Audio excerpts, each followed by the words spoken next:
Bonjour, je m'appelle Fisco. Je vous souhaite la bienvenue dans ce nouvel épisode consacré à l'impôt au Burkina et spécialement à la facture normalisée. La facture normalisée est une facture sécurisée grâce à un sticker qui permet à l'administration fiscale d'authentifier et de répertorier l'ensemble des factures en circulation au Burkina Faso. Pour faire plus simple, c'est une facture sur laquelle il y a l'identité de celui qui vend, de celui qui achète, toutes les informations nécessaires pour connaître ce qui est vendu, ce qui est acheté, les montants et permettre de tracer les opérations. La facture normalisée présente plusieurs avantages parmi lesquels la lutte contre la concurrence déloyale, la sécurisation des transactions commerciales, la justification en toute sécurité des achats, la formalisation du secteur informel.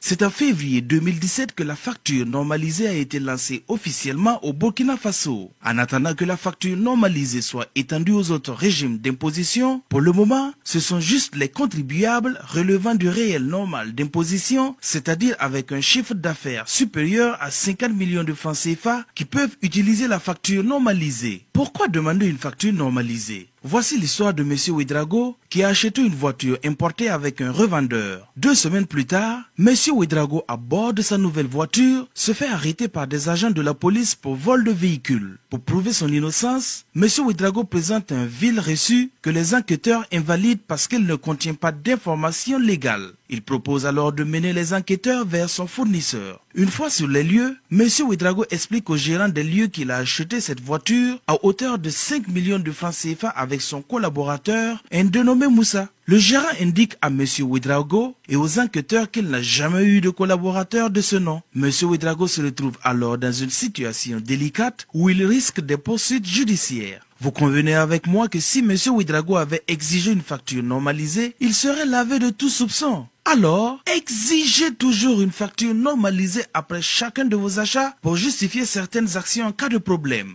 Dans notre prochain numéro, nous parlerons du paiement des impôts et NTIC, cas de la taxe de résidence. Pour toutes vos questions, écrivez-moi à l'adresse mail suivante dgifaso@gmail.com. N'oubliez pas que payer ses impôts régulièrement, c'est participer à l'avancement de notre bien commun à tous, le Burkina Faso. Au revoir.